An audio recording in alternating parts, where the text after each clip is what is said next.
Number 4 is a consistent plan for the gathering of knowledge. Most people get ideas just spasmodically, or when someone happens to come by, or they just happen to hear someone, or they happen to read a book that might have some ideas that could help to benefit their life.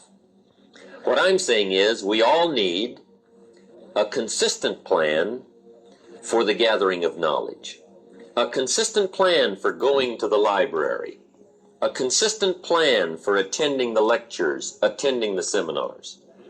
When you listen to a sermon, make sure you've got your journal to take notes. Wherever you go, gather knowledge, but gather it on purpose. Do it constantly, do it daily, and do it consistently.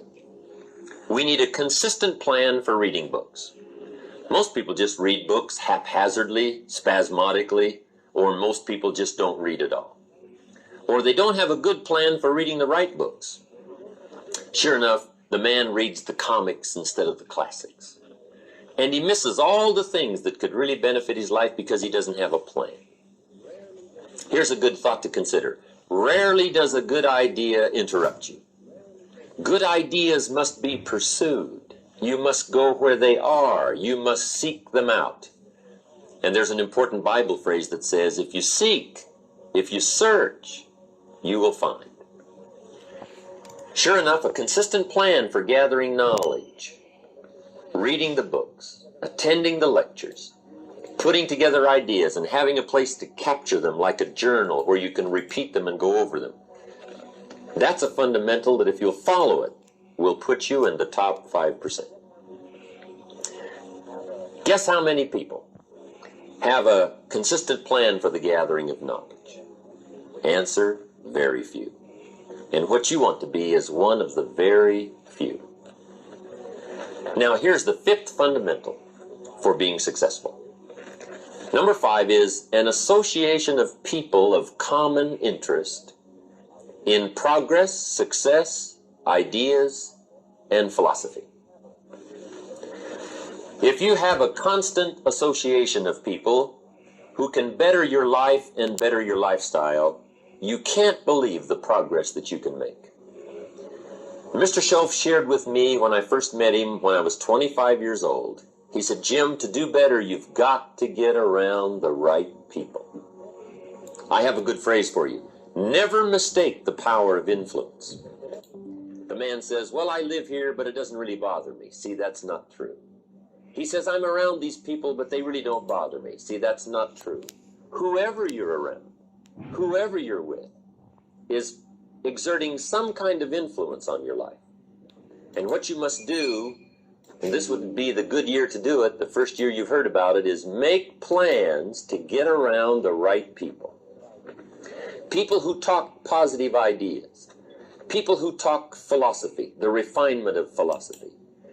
See, just the latest joke won't help. You've got to get around people who read, people who are successful, and people who are growing and changing. Otherwise, your influence is going to be in the opposite direction. And I know most of us, wherever you work, you have to be around some negative influences. But what you must do is counterbalance that by an association of the right people, getting around the right people who can help to change your life for the better. So that's one of the 7 fundamentals, associating with the right people on a constant, consistent basis. So work on that one.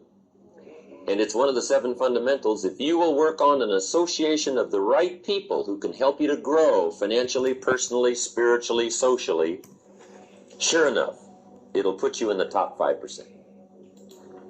Guess how many people have an association of people of common interest in progress, success, ideas, and philosophy? Answer, very few. But be one of the few. That's number 5. Here's number 6. The 6th fundamental for success is a plan for the development of all your personal skills. One of the great things to learn in life is that you can learn a great deal. There's hardly anything you can't learn. If you wished, you could learn several languages. There's so many skills that you can develop. that you want to make sure that you've got a timetable and a plan for developing all those skills. Don't settle for less than you can be.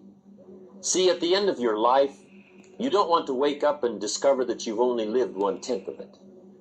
And the person you could have become, you let that slide. The skill you could have developed, you just didn't take the time. There's a great deal of discipline required in developing all of your personal skills, but I can tell you that it's well worth the discipline. Make sure you go to the classes.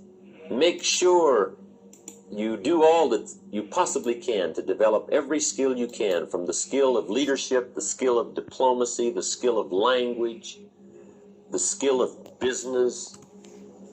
Whatever you can learn, make sure you take the time to learn it. Now here's the seventh and last fundamental for success. And this is a very important one. Mr. Shove taught me this one when I first met him at age 25. He called it lifestyle. Learning how to live. The seventh fundamental is a constant plan for figuring ways to live uniquely and to enjoy your present substance. Lifestyle is the challenge of learning how to live well. See, if you earned well and didn't live well, see, that would be pitiful. If a man made a great deal of money, but his personality didn't change, and his lifestyle didn't change, his uniqueness didn't change, see, that would be pitiful. It's pitiful to find a man in a $500,000 home, and sure enough, he's a $5,000 man. Learning the skills of lifestyle, what to do with your money so that you get joy from it. Shof taught me this